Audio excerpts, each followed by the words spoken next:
یا رسول اللہ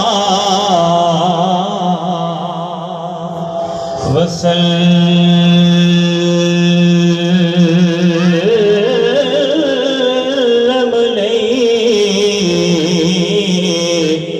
یا حبیب اللہ۔ ماشاءاللہ عاشقن جی جماعت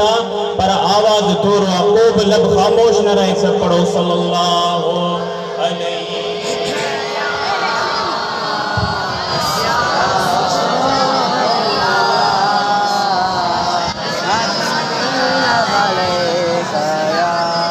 شاہوں سے ملا ہے نہ سکندر سے ملا ہے، مجھ کو جو بھی ملا ہے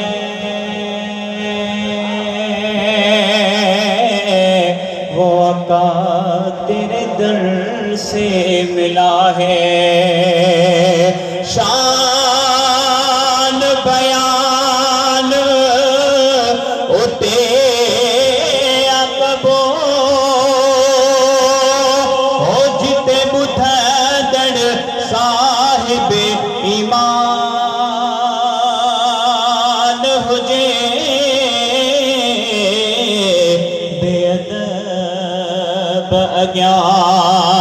نہ بیان کرو، توڑے رس کو پانی کھان ہو جے ہوتی جو سائیاں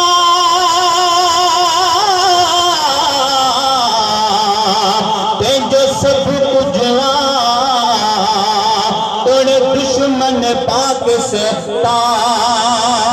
ہو جے پر میرن مداہی دیکھ لہر نہ لولو، جیسا راضی مدین جو جان ہو جے۔ سب بسا پڑھو صلی اللہ علیہ یا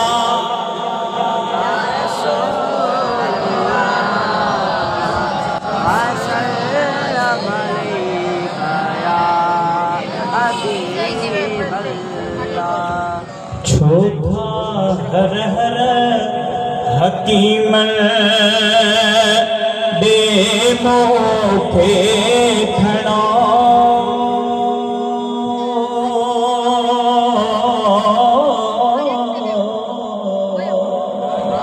تڑھنے چاہی سبحان اللہ۔ ہی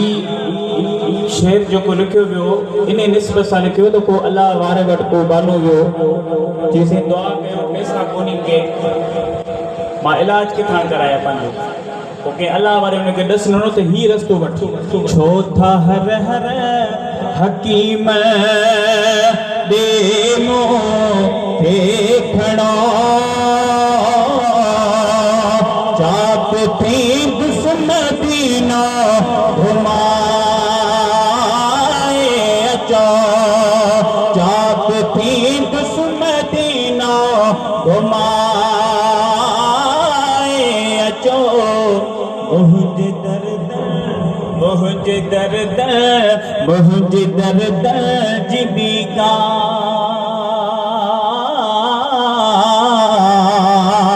مہج درد جبی کا دوا کا نیا بھوکھے عربیہ جے درتے کجائے اچو۔ اجے نے مسجد ماں ہی ارادو کرے نکر، اج یاری محرم جو دہاڑوا سونے پاک حسین جو دہاڑوا، اج یاری محرم جو شاہ پر جانے شرم ہی دے ارادو کرے موکل ہے موکھے امید اللہ ہمیں بھڑے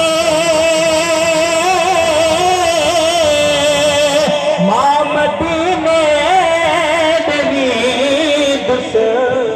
کنڈو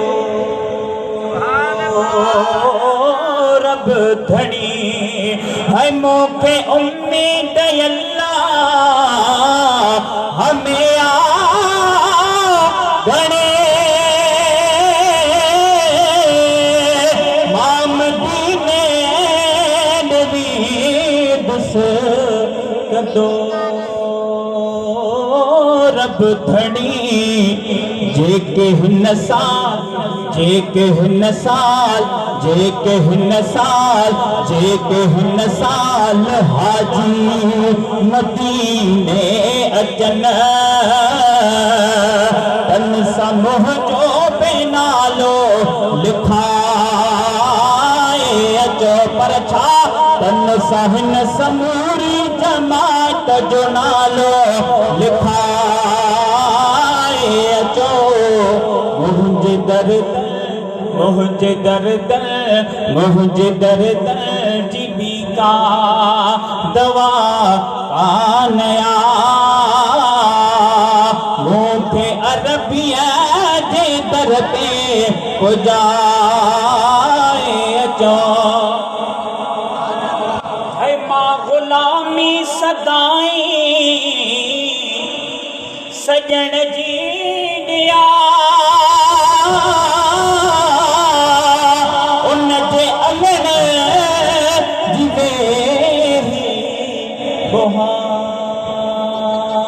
بہاری نیا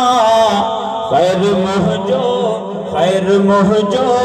خیر مہجو گرو تھا آہاں جے کد ہے بس مدینے نے موکے لڑائے اچو چھوٹا ہر حکیمن دے موکے کھنو چاک تھی دسمتی گھما